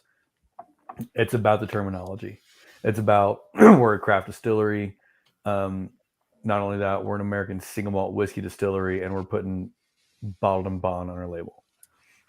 That's telling you that we're not messing around with the used oak stuff right now. That this is an American whiskey before it's anything else. Yeah, I actually love that. There, I think, are not enough bottled and bond whiskeys. Certainly not enough bottled and bond whiskeys that take themselves really seriously. They're usually like, sure, we'll put out a bottle. It feels like, from a branding perspective, sure, we'll put out a bottled and bond. It'll be $20-$30. It'll be, better than the bottom shelf, better than the well, but like kind of just yeah, sure, we have a bottled and bond. That's usually what it feels like. This is a very competent whiskey. This like, and I love that the bottled and bond label is on it. When as we whiskey enthusiasts do, when bottled and bond day comes along, we go and pull out all of our bottled and bond whiskeys and go like, okay, what am I really enjoying right now? And back then I didn't have the Boulder Spirits set, but I would have loved to include an American single malt in that set because there are so few, if any, that I knew of before. I don't think before this I knew of any bottled and bond American single malts. There just aren't enough of them, and there should be. And I feel that it's our job, it's everybody's job within the category to bring something special. Stranahan's is bringing the age, and they're bringing the experience, and Westland is bringing their sense of locality up there, and Balcones is bringing the Texas heat, and Del Bach is doing their great job down there defining what that kind of regionality means for them, and Murphy and Cedar Ridge is just doing amazing things on the blending aspects and making great bourbon at the same time as making single malt, and the list goes on and on and on. And for us, again, we want to be that encyclopedic definition of single malt, right? American single malt. But we want to be known as those motherfuckers that give a shit about bottled and bond, man. It's important to us. We're craft first. We're American whiskey kind of second, and single malt third. We're here to fight the long haul fight, and be true to craft whiskey, and putting Andalusia down in Texas, putting bib on American single malt for us, man. That's our contribution to American single malt whiskey as a category. All right, one more question before we get to our last dram and close out. What do you drink when you're not drinking your own products? Bhakti chai tea. Nice. Yeah. Okay.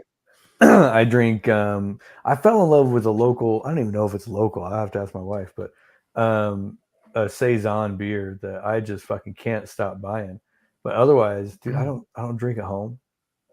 Like, it sounds silly, but I drink at work. I consume. I taste alcohols and like all that shit. So I don't, unless friends are coming over. Like, I made my first cocktail at my house yesterday for probably the first time in a year. Like, I don't make drinks at home. Like, I'll buy beer for hangouts at the park, but like, I just don't really drink at home. So, if I'm imbibing something or I'm treating myself to something, yeah, I'm going to the coffee shop and I'm getting, whatever tea or whatever cool thing I can get in that regard.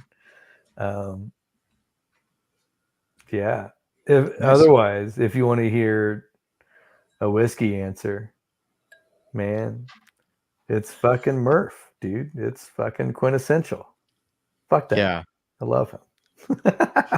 It's really fantastic stuff that I didn't know about until somebody, pointed me in that direction, right? It was the best thing I didn't know existed at the time. Dude, for Really real. good. For real. All of us love hearing it, and I'm sure he loves hearing it too. I'd say that there's definitely a through line between some of what you've done here with the American single malts and what Murph has done, especially the 10 essentials. That combination of lots of different finishing casks together is of a similar philosophy. There's a generation of us trying to make great whiskey, yeah, but push the envelope and all the generic isms that you would say, and but dude, we want to make great whiskey, and we want to make great whiskey that nobody else has tasted before, and we want to find new flavors, and I think that's what the entire American single malt whiskey community is about, is finding new flavors and doing it on our own respective terms. Each one of us, again, going to have an input into what this flavor spectrum is. Ours is big oak and pretty distillate, and hopefully as the years go on, amazing blending capabilities, and everybody else will have their own input, but we're here to make quality whiskey. It is very evident, both the big oak and the pretty distillate and everything that you're trying to do. You've really told a story, right? This isn't whiskeys for whiskey's sake. This is really, really good quality stuff that is regrettably not available as far and wide as it probably should be. It's a whole nother aspect of business, man. That's we are in the great state of Washington, by the way. If you didn't know. But I know that your list of states where you're available is a little on the smaller side. It's small. Bigger than it used to be. Sure. So yeah, we're in 16 states and available in Canada. Of course, Alberta's our stronghold up there. Because Canada's a little bit different because you can ship from anywhere pretty much.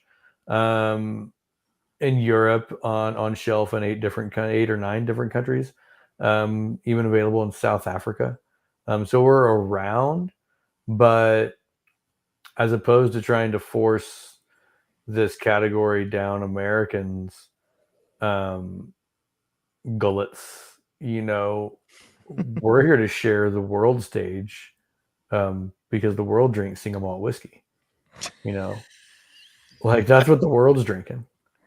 So we're happy to go drink with the rest of the world.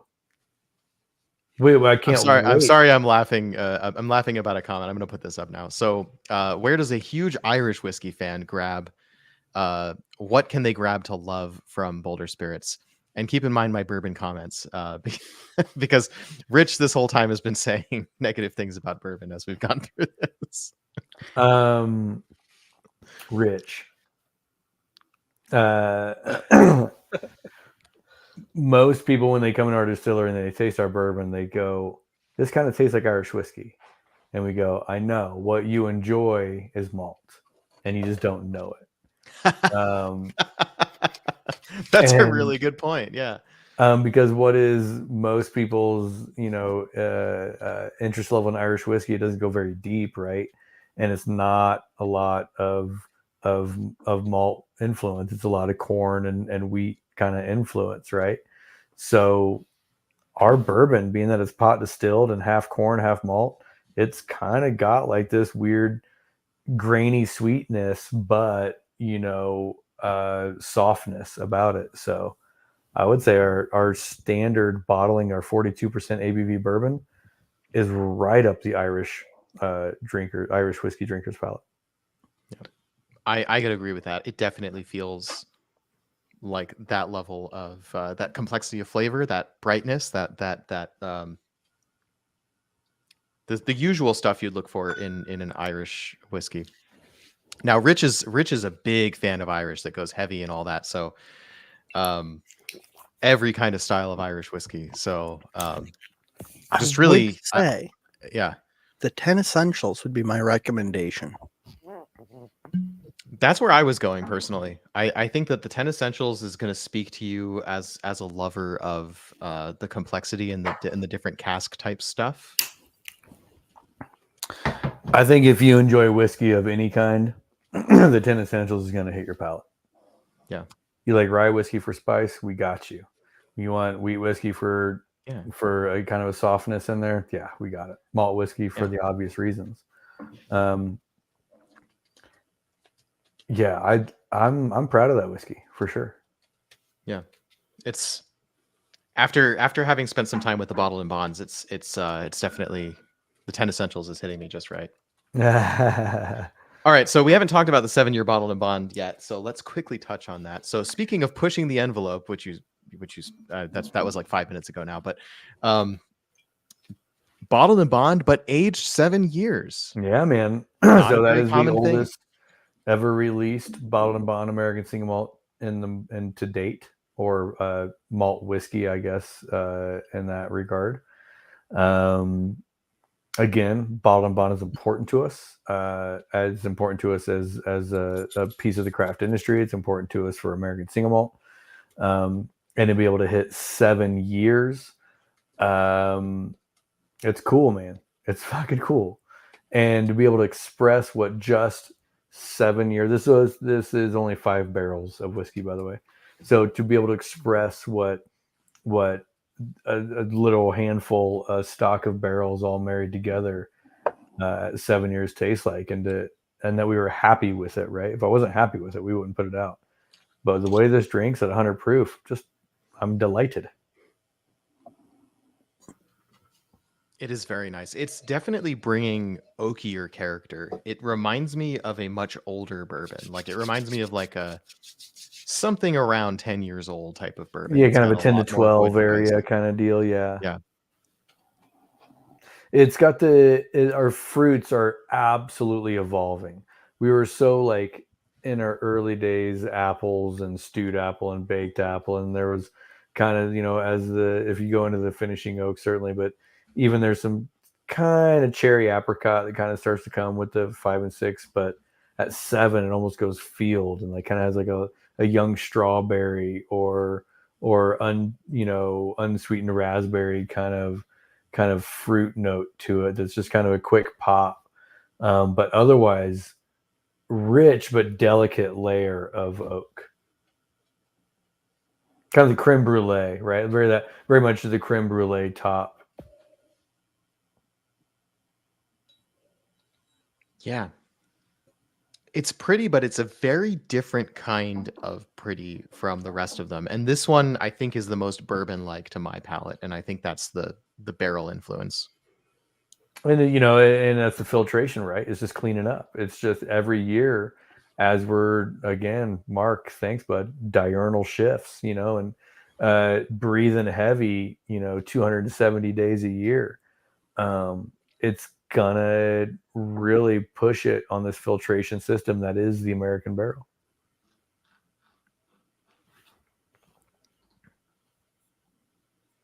Rich says, "Okay, no 7-year-old." Yeah, well, if bourbon is not your thing, chances are this won't tick the boxes for you. I think the 10 essentials for you, for the Irish drinker, is probably the thing to go. He said he was thinking the peated. My comment to that is this peat is of a very different character. So aside from the fact of being peat, I don't think it will feel all that familiar to you. The word is the only familiar aspect to that, like. Yep. If you're a peated fan, that whiskey kind of confuses you a little bit at first. Yeah, maybe. If you don't like peat at all, it might even confuse you a little bit. If you've never had peat before, it's just a brand new thing. Like those bourbon ladies. And I tell you, man, at the tasting room, we sell a shitload of peat malt whiskey because people are just so surprised. They didn't know they liked that flavor. Yeah, I think when you're talking about the ashtray, when you're talking about whiskey tourism, a lot of the time people want to buy the one thing that is most unique. I have a writer friend who hates the fact that I put any degree associated with the word unique because unique by definition is unlike anything. But I will forever say most unique because there are things that are unique but still familiar. It's the uniquest. Yes, the uniquest, the superlative. Everybody wants to be unique. I've never had Connemara, so I don't know if I could comment on Connemara peat. It is very different from the Connemara. The Connemara is more towards like the Waterford peat. That's like heather peat, right? Yeah, and it's very soft and very sort of more of a vegetal smoke rather than the sort of more rubbery. Yeah, a bit more the wet earth. grass kind of a Yeah. smolder. Yeah.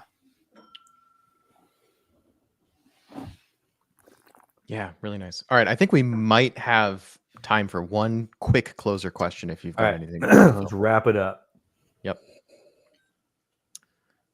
Any quick closer questions? Chat. I'm not seeing any in chat. People are hanging on after 2 hours. Kudos. I appreciate it. Yeah, I really appreciate everyone who's still here. It is we do sometimes go long on the podcast. Probably could have planned this better. 6 edit this one samples down. is a lot to go through. We've done it before. This is only the second time. The first time was when we tasted 6 vodkas with Caitlin Bartlemay. Oh, That was a lot of fun. We got silly. Go check out that episode. Caitlin rules. All right. Yeah, seeing no additional questions, I'm going to take it back to something you said before, Ryan. It's all about finding flavor. Yeah. So grab your favorite whiskey. For me tonight, I think it was actually the port cask. Oh, excellent. I love it. But it's been different every night. I'll say that. It's been different every night. One night it was the bonded. One night it was the 10 essentials. One night it was the peated. Today, for some reason, port is the one that's doing it for me. I think Philip's going 10 essentials, aren't you? I'm actually going with the peated because I emptied my glass of the 10 essentials. Well, there you go. That's why. All right. To finding awesome flavors. Ryan, thank you so much for all your time. This was a blast. I'm glad that we were able to taste these 6 things together. Yeah, let's see if we can get all these glasses in the corner. Thanks for joining us. Until next time, we'll see you in the lodge. Cheers. Sláinte.